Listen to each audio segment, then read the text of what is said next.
अस्सलाम वालेकुम। आज जो रेसिपी मैं आपसे शेयर कर रही हूँ ज़िंगराटा की है और इसके लिए मैंने देखिए कि यहाँ पे बोनलेस चिकन ले ली है और ये चिकन के जो है वो 3 पीसेस थे जो कि मैंने लिए हैं और उनको भी उन पीसेस को भी जो है वो मैंने मज़ीद पीस जो है उनके भी कर लिए हैं। बहुत बारीक नहीं, बिल्कुल मीडियम से पीसेस किए हैं। आप देख सकते हैं कि ये बहुत बारीक नहीं है।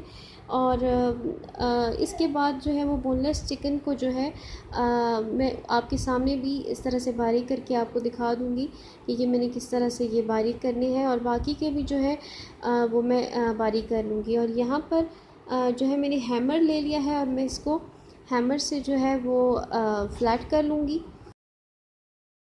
हूँ। और इसके बाद मैंने जो है सबसे पहले बटर मिल्क जो है वो बना लेना है। और बटर मिल्क के लिए मैंने यहाँ पर लिया है दूध और इसमें 1 कप मैंने दूध लिया और इसमें 1 खाने का चम्मच जो है वो मैं नींबू का रस जो है वो शामिल कर रही हूँ और उसको अच्छी तरह से मिक्स करके मैं जो है अब इसको कुछ देर के लिए जब मैं रख दूँगी और कुछ देर तकरीबन मतलब 5 मिनट के लिए मैं इसे रख दूँगी। और यहाँ हमारा बटर मिल्क जो है वो बिल्कुल रेडी हो चुका है और मैं अब इसमें शामिल करी हूँ 1 चम्मच नमक और 1 चम्मच पिसी लाल मिर्च और 1/4 चाय का चम्मच मैं इसमें इलायची पाउडर जो है वो शामिल कर रही हूँ। और इसके बाद मैंने ले लिए हैं यहाँ पर 2 अंडे और वो मैं शामिल कर रही हूँ। और अंडे शामिल करने के बाद 2 खाने के चम्मच मैं इसमें शामिल करी हूँ तकरीबन भर के अदरक लहसुन का पेस्ट वो मैं शामिल कर रही हूँ। और इसे अच्छी तरह से ये चीज़ें डालने के बाद जो है वो मैं मिक्स कर लूँगी। बहुत अच्छी तरह से मिक्स करने के बाद ये जो तमाम चिकन के पीसेस हैं वो मैं इस बैटर में जो है वो डाल दूँगी और इन्हें चम्मच से अच्छी तरह से मिक्स करके जो है वो मैं इसे मैरिनेट होने के लिए रख दूँगी। और मैरिनेशन का टाइम मैं यहाँ पर तकरीबन इसका 2 घंटे के लिए रखूँगी। अगर आपके पास टाइम है तो आप ज़्यादा टाइम के लिए भी बिल्कुल रख सकते हैं। और मैं इसे तकरीबन यहाँ पर सिर्फ 2 घंटे के लिए रखूँगी। और अब मैंने यहाँ पर ले लिया है पराठे के लिए आटा और वो मैं आटा जो है वो अच्छी तरह से गूँध लूँगी। और आटा गूँधने के लिए मैंने लिया है 3 कप मैदा और इसमें मैं 1.5 चाय का चम्मच वो शामिल करी हूँ नमक और 1.5 चाय का चम्मच ही शामिल करी हूँ चीनी। और इसके बाद मैं तकरीबन इसमें 2 अंडे जो है वो शामिल करूँगी और इसके बाद इसे अच्छी तरह से हाथों से जो है वो मिक्स कर लूँगी। और हाथों से अच्छी तरह से मिक्स करने के बाद मैं इसमें थोड़ा थोड़ा सा पानी डाल के या ज़रूरत पड़े तो डालूँगी, नहीं तो मैं इसे अच्छी तरह से गूँध लूँगी। और यहाँ पर हमारी डो जो है वो बहुत ही फ्लफ़ी और सॉफ्ट सी आप देख सकते हैं कि रेडी हो चुकी है। और हाथों को थोड़ा सा गीला करके मैं ऑयल इस पर जो है वो लगा दूँगी ताकि ऊपर से ये डो जो है वो हार्ड ना हो। और तकरीबन आधे घंटे के लिए मैं इसे रख दूँगी। और इसके बाद जो है मैं इसकी सॉसेस जो है वो बना लूँगी और इसकी 2 सॉसेस जो है वो रेडी करनी है।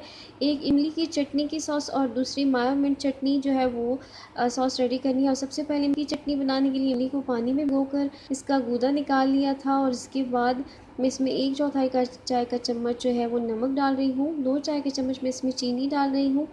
इसके बाद जो है 1/4 चाय में तकरीबन इसमें अजवाइन डाल रही हूँ। और अजवाइन शामिल करने के बाद मैं तकरीबन इसमें आधा चाय का चम्मच जो है चाट मसाला वो शामिल करी हूँ और इसे गाढ़ा होने तक मैं जो है वो अच्छी तरह से पका लूँगी और मीडियम टू हाई फ्लेम पर मैं इसे पकाऊँगी। और यहाँ जो है वो तकरीबन गाढ़ी हो चुकी है और मिठास मुझे कम लग रही थी तो मैं इसमें मज़ीद थोड़ी सी चीनी शामिल करी हूँ। आप चख के जो है वो अपने टेस्ट के अकॉर्डिंग भी चीनी जो है वो डाल सकते हैं क्योंकि ये खट्टी मीठी सॉस जो है रेडी होगी। और सॉस हो चुकी है और इसके बाद मैं यहाँ पर मायो मिंट सॉस रेडी करूँगी। और इसके लिए मैंने हाफ़ कप दही ले लिया है और इसमें 1/4 कप मायोनीज़ मैंने शामिल कर दी है। और इसके बाद आधी गड्डी जो है वो मैंने ले लिया है यहाँ पर पुदीने के पत्ते लिए हैं और वो मैं शामिल करूँगी। और इसके बाद मैंने थोड़ी सी काली मिर्च ले ली है और थोड़ा सा ही बिल्कुल जो है इतना सा ही मैंने काली मिर्च के जितना नमक लिया है। और ये सब चीज़ें मैं डालकर जो है ब्लेंडर में डालकर अच्छी तरह से मैं ब्लेंड कर लूँगी। और इतना अच्छी तरह से ब्लेंड करना है कि बिल्कुल जो है वो सॉफ्ट सी एक सॉस रेडी हो जाए। हमारी सॉस बिल्कुल रेडी हो चुकी है, इमली की चटनी भी रेडी हो चुकी है और दूसरी सॉस भी रेडी हो चुकी है। और इसके बाद पराठा बनाने के लिए मैं आटे को बराबर हिस्सों में कट कर रही हूँ और नॉर्मल पेड़ा जो है वो मैं इसका बनाकर जो है वो रोटी की शेप जो है दे दूँगी। और इसके बाद मैं इस पर चम्मच से जो है वो पूरी रोटी पर ऑयल लगा रही हूँ। और ऑयल जो है वो मैंने चम्मच से अच्छी तरह से थोड़ा सा मिकदार में लगाना है। और ऑयल लगाने के बाद मैं इसमें जो है वो मैदा छिड़क रही हूँ। और मैदा मैं बहुत ही कम जो है मिकदार में छिड़क रही हूँ, बहुत ज़्यादा भी नहीं छिड़क रही ताकि ये चिपके नहीं। और मैदा छिड़कने के बाद मैं इसको रोल कर लूँगी। और इसको रोल करके अच्छी तरह से और एक लंबाई सी शेप में ला के मैं इसको इसके बाद बल दे के जो है वो इसका पराठा या इसका पेड़ा कह लें, पेड़ा तैयार कर लूँगी। और देखिए कि इसका कितना अच्छा सा पेड़ा जो है वो लेयर्स के साथ तैयार हो चुका है। अब मैं इसको नॉर्मली रोटी की तरह जो है वो बेल लूँगी और अच्छा सा पराठा जो है रोटी की तरह जो है रोटी बनाते हैं जिस तरह से, उस तरह से मैं बेल लूँगी। और देखिए कि पराठा जो है हमारा अच्छी तरह से बिल चुका है। और इसके बाद मैं इसे तवे पर जो है वो पकाऊंगी। और मीडियम फ्लेम पर मैं जो है पराठा जो है वो कुक करूँगी, ज़्यादा हाई फ्लेम पर कुक नहीं करूँगी क्योंकि पराठा जल भी सकता है और अंदर से कच्चा रह जाएगा। और इसके बाद मैं इसकी साइड चेंज करके तो पराठे पर ऑयल लगाऊंगी या घी, जो भी आप लगाना चाहते हैं लगा सकते हैं। और देखिए कि हमारा पराठा जो है कुछ ही मिनट्स में जो है वो इतनी अच्छी तरह से रेडी हो चुका है।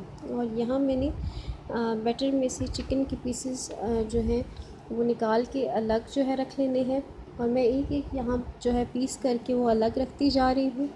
और इसी तरह से मैंने सारी चिकन जो है वो अलग करके जो है रख लेनी है।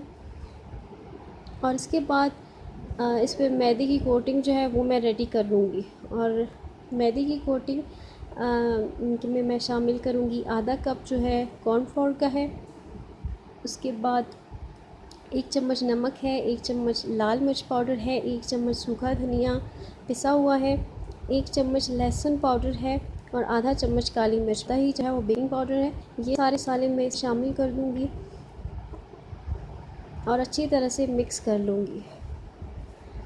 और इसके बाद जो चिकन के पीसेस हैं वो मैं एक एक करके जो है उठाती जाऊंगी और मैदे में बारी बारी से एक एक करके कोट करती जाऊंगी। और मैदे में इस तरह से कोट करूंगी कि अच्छी तरह से कोट होने के बाद इसको डस्ट भी कर लूँगी और साइड पे रखती भी जाऊंगी। और मैदे में कोट करने के बाद फिर से इसे पुराने वाले बैटर में जो है चिकन का जो बैटर था उसमें डिप करूँगी और दोबारा से मैं मैदे की जो है कोटिंग करूँगी। इसी तरह से ये डबल कोटिंग जो है वो हो चुकी है। और इसी तरह से सारी चिकन को मैंने इसी तरह से डबल कोटिंग कर लेना है। और दूसरी साइड पे मैंने पैन में ऑयल गरम कर लिया था और मैंने ऑयल जो है वो हाई फ्लेम पे बिल्कुल भी नहीं गरम किया, मैंने बिल्कुल मीडियम फ्लेम जो है ऑयल गरम किया। ना ज़्यादा ऑयल ठंडा है ना ज़्यादा गर्म है। और मैं इसमें जो है चिकन के पीसेस जो है वो डालती जाऊँगी। मैं ज़्यादा जो है पैन को बिल्कुल भी ओवर क्राउडेड नहीं करूँगी। और यहाँ पे जितने पीसेस पैन में आ सकते हैं, जितनी पीसेस की गुंजाइश है, मैं इतने ही पीसेस जो है वो पैन में डालती जाऊँगी और इसे फ्राई कर लूँगी अच्छी तरह से। और चिकन फ्राई होने में जो है वो ज़्यादा टाइम नहीं लेगी क्योंकि पीसेस जो हैं वो हमने फ्लैट कर लिए थे और चिकन में ज़्यादा पकने में टाइम नहीं लगेगा। 5 मिनट बाद मैं तकरीबन जो है वो इसकी साइड्स चेंज करूँगी। और साइड्स टर्न करने के बाद तकरीबन मैं इसे दूसरी साइड से 15 मिनट के लिए पकने के लिए मैं छोड़ दूँगी। और 15 मिनट में तकरीबन हमारी चिकन जो है वो अच्छी तरह से अंदर से भी कुक हो जाएगी और बाहर से भी हमें जो इसका क्रिस्पी सा फ्लेवर चाहिए या क्रिस्पी सी जो इसकी शक्ल चाहिए वो भी आ जाएगी और कलर भी इसका गोल्डन सा अच्छी तरह से आ जाएगा। और देखिए कि क्रिस्पी सी चिकन जो है वो हमारी बन के रेडी हो चुकी है। और अब मैंने यहाँ पर ले लिया है पराठा और पराठे को इसके ऊपर मैं जो है चिकन को मज़ीद जो है पीसेस में छोटे छोटे पीसेस में कट कर लूँगी। ये गरम गरम पीसेस थे जिनको मैं कट कर रही हूँ, ठंडे नहीं हुए अभी तक और मैं इन्हें कट कर रही हूँ। और देखिए कि कितनी अच्छी तरह से जूसी और बाहर से क्रिस्पी चिकन जो हमारी रेडी हो गई है। और पराठे पर चिकन के पीसेस में जो है वो अब अच्छी तरह से छोटे छोटे से पीसेस करके वो मैं सेट कर लूँगी। और फिर ये पीसेस सेट करने के बाद अच्छी तरह से सेट करूँगी और इस पर सेट करने के बाद मैं इस पर मायो मिर्च सॉस जो है वो लगाऊँगी। और मायो मिर्च सॉस में इसमें तकरीबन आप अपनी चॉइस के मुताबिक ही ले सकते हैं, अपने टेस्ट के मुताबिक ले सकते हैं। और मैं इस पर तकरीबन जो है वो 1.5 चम्मच जो है इस पर सॉस जो है वो डाल रही हूँ। और मायो मिर्च सॉस डालने के बाद मैं इसमें इस पे ऊपर इमली की चटनी लगाऊंगी। और इमली की चटनी भी तकरीबन आप जो है वो भी अपने टेस्ट के हिसाब से ले सकते हैं। और ये भी मैंने तकरीबन 1.5 चम्मच जो है वो इस पर लगाई है। और इसके अलावा आप अगर बंद गोभी हो, प्याज हो, टमाटर या फिर सैलड लीव्स हो, अगर वो रखना चाहें तो वो भी अपनी चॉइस से रख सकते हैं। लेकिन मैं यहाँ पराठा सिंपल ही रखूँगी इन चटनीज़ के साथ। आप इसे ज़रूर ट्राई कीजिएगा और मुझे फ़ीडबैक दीजिएगा। मेरी वीडियो अच्छी लगे हो तो लाइक करें, चैनल को लाजमी सब्सक्राइब कीजिएगा। अल्लाह हाफ़िज़।